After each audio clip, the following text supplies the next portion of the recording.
Man, it has been a long time since I've done a Wizards of the Coast video, which is crazy considering my channel more or less started off as an anti-Wizards of the Coast channel. I guess at this point they've just fallen so far from grace that even someone like me making fun of them just, I don't know, feels like kicking a disabled puppy. But of course, they're back with some more shenanigans, both about Dungeons & Dragons and Magic the Gathering, and I just had to share with you guys. So welcome back to Words of Paradise. I'm your host, Leon Idle, and before we get into the article and, commence with the annual bashing of Wizards of the Coast, I would like you to take a moment and please do subscribe, because I am a nerdy news channel, and let's be real, I'm trying to get to 2,000 subscribers by the end of the year, and this is how we do it. This is how we get the great nerdy news coverage to keep on flowing. So yes, if you would subscribe, I do appreciate it, and let's get to this article, shall we?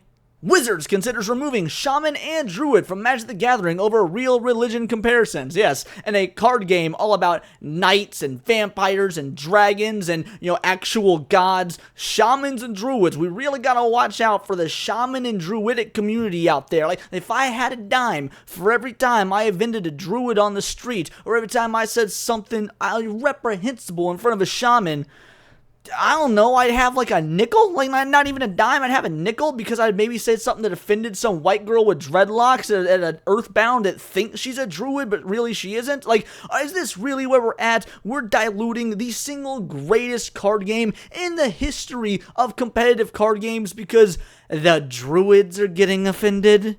Wizards of the Coast hinted that Druid and Shaman creature types could be removed from Magic the Gathering due to real religions which practice Druidism and Shamanism. Alrighty, but I noticed that maybe, you're not thinking about removing angels and demons from the game, which is funny because, that's an entire deck archetype. You can have an entire angel deck. In fact, an angel deck, when built right, incredibly powerful.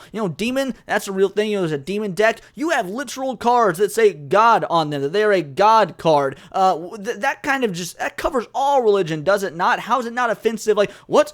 I'm a Buddhist. Why do you have this Celtic god on here? That's offensive to me and my Buddhist religion. Like, you're telling me that druids and shamans, they're the ones that have truly, like they're spending so much money on your Magic the Gathering cards, you're worried about offending those demographics? This is how far Wizards of the Coast has fallen. This happened because it's also going on in Dungeons & Dragons right now. I don't know if this article is going to mention it, so I will. There are certain archetypes being removed in Dungeons & Dragons as well as Magic the Gathering, namely the witch archetype, and that is what's caused this whole debacle. A few witches rose up and, they decided to crawl out of their cauldrons and say, I can't play Magic the Gathering when you have witch cards that make me look like old and gross, and it's just such a bad stereotype for witches. And the rest of us were like, I'm gonna be real, I didn't think you existed. Like we thought that you were something that existed on the internet for podcasts to make fun of. The fact that there are truly women out there that believe they're witches,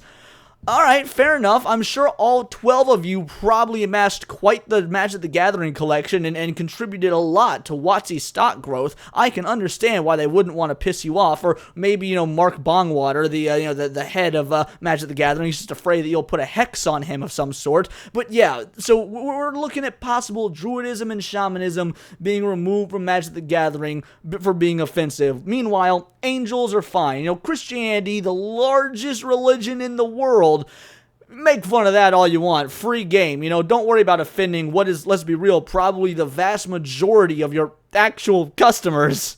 Mark Bongwater, the head designer of Magic the Gathering since 2003, regularly answers questions about the game on his Tumblr blog because the lead Magic designer for Wizards of the Coast would have a Tumblr blog. If that doesn't tell you everything you need to know about this soft soy, card game playing mofo, that he's got a Tumblr blog, he's the Mark Ruffalo of the nerd community, let me tell you. One question about how the witch creature type was removed due to its association with a real religion led to an answer hinting at more removals in the future. A real religion? Really? Like, I think we're using the term religion pretty loosely in this instance. It's more just like a collection of beliefs that about 14 people the world over share and get really upset when you say negative things about them on the internet. In reference to the question, by the way, if they were so upset about the negative things you're saying about them on the internet, if their religion was real, like if being a witch was a legitimate thing, couldn't they just cast a spell on you and make you believe that witches are awesome, or kill you for talking ill? Like, I'm pretty sure when your entire religion revolves around the fact that you can do magic, but then you don't use that magic to punish, the 98% of the rest of the human race that actually makes fun of you and thinks your existence is a joke, your religion probably isn't real. Like I'm not sure what religion out there is the right one, but I'm almost positive that this is the wrong one.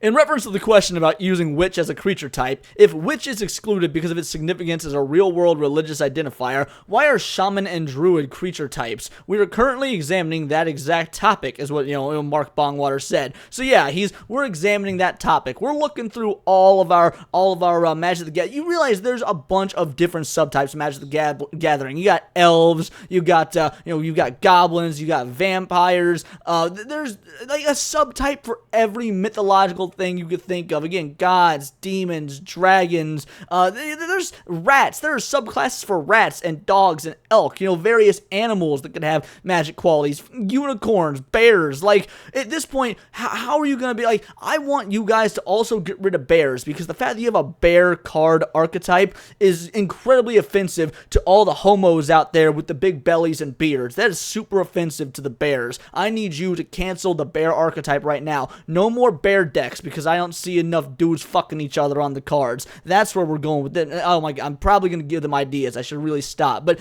point is, yeah, he says we're examining the topic because, again, shaman and druid are such money makers in the Wizards of the Coast community. In recent years, Wizards of the Coast has been carefully removing content and language from their products to avoid accusations of racism and other forms of intolerance. Also, if you guys didn't know, about in 2017, 2019, I think it was 2019, somewhere around there, they removed any mention of gender from cards. Now cards are all gender neutral, so, they, if you got a very clearly, obviously female character on the card, it will not say she, it will say they, or it will say them. Like, it's the same for male characters. It's absurd. Even for monsters, like, let's say you're looking at some sort of just hacked up looking goblin, you wouldn't know if it's a boy goblin or a girl goblin. You don't care. It's a monster card. They still go out of their way to make sure that you don't know the gender. It's incredibly gender neutral. It's absolutely bananas. These are the same people that, if you guys remember, race swapped Aragorn for the Lord of the Rings set. I mean, Wizards of the Coast at this point, we all know how far they've fallen, and it's just amazing that Gary Gygax and, oh my goodness, what's his name? The man that created Magic the Gathering, they're both rolling over in their graves. These are not the same games they created. And I'm making this video as somebody that's going to a Magic the Gathering regional qualifier tournament this coming Monday, and I'm hoping to win big. I'm hoping to obviously come in first place and qualify for regionals. But let me tell you, I don't spend money on this crap. I haven't spent money on it for the last about 3 years. I've been boycotting Wizards of the Coast. I get all my cards, for free through a third party, or I buy it from my local comic shop or my local card shop, because as much as I hate Wizards of the Coast, I do want my local boys that I care about to stay in business. Now, hopefully they're selling plenty of Flesh and Blood or Pokemon or Yu-Gi-Oh! Or any of these other games out there that aren't owned by Wizards of the Coast. But yeah, I'll buy some individual single cards from them, the third party, so that Wizards of the Coast, so that Papa wotc doesn't get any money for it. And I hope for you guys that do play Magic the Gathering, I hope you're doing the same thing. Or better yet, if you're not going to tournaments like me, you got no reason to even buy the cards. Proxy them, print them off at home, play with cards that you have printed off on your computer. That way you can build whatever deck you want. That way wotc does not get any money. You could have your dream deck for free, 95, everybody. So yeah, make sure you're not supporting this garbage company that openly kowtows to this sort of mob. This is the sort of player base that they have cultivated. This is why you see people on X throwing a fit about Dungeons and Dragons needing safety tools. Like, oh, my character needs a wheelchair, to the point where Dungeons and Dragons actually created an in-universe battle wheelchair because they want to accommodate people who might feel like their disabled character, could use some, some representation.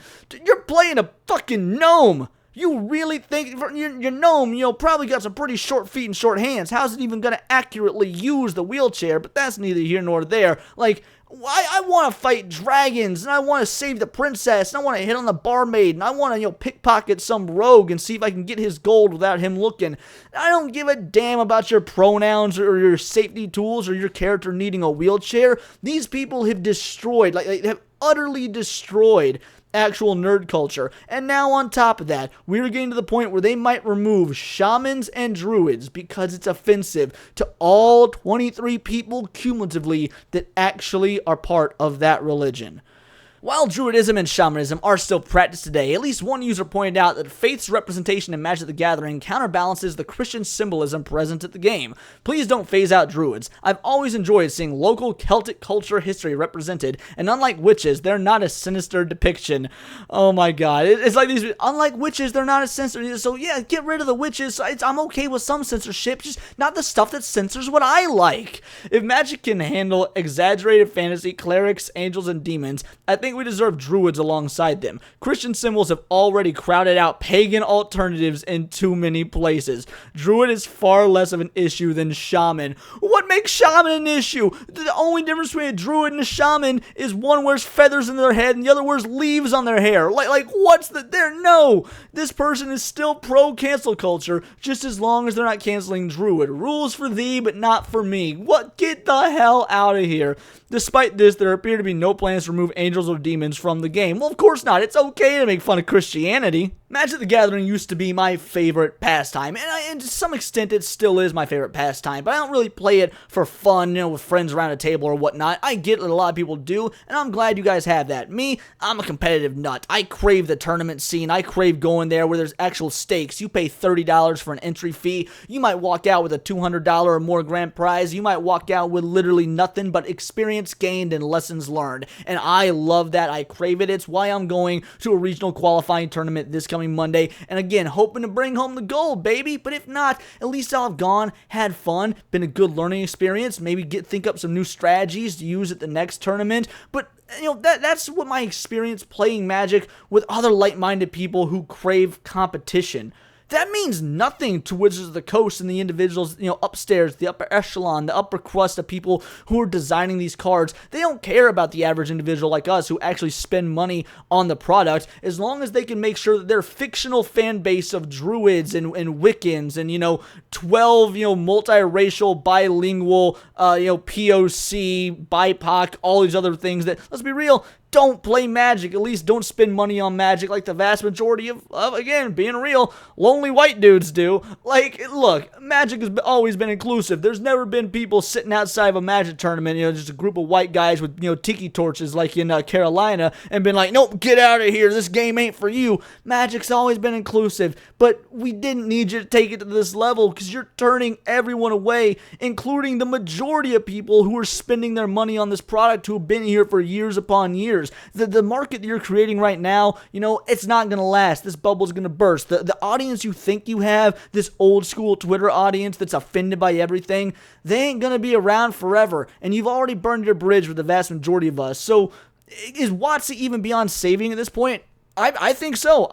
When I started this channel, I thought wotc was beyond saving, and articles like this only seem to further my point. But those are just my opinions. Let me know yours in the comments down below, or let me know on X, where you can find me at Bolt the Word. And please do subscribe. I am a nerdy news channel. I cover nerdy news every day, not always about Magic the Gathering. Check out earlier's video. I was making fun of, what was his name? Julian Christian Lutz, the guy that made the Robin Hood show. Yeah, the Canadian black female Robin Hood. So if you haven't checked that out, definitely give that a shot. And again, follow me on Instagram. I've created an Instagram so that you guys can see how well I do at the upcoming tournament on Monday. You can find me at wordsofparadise_Leon. And until next time, it's all here in the Nerdosphere. And this has been Words of Paradise.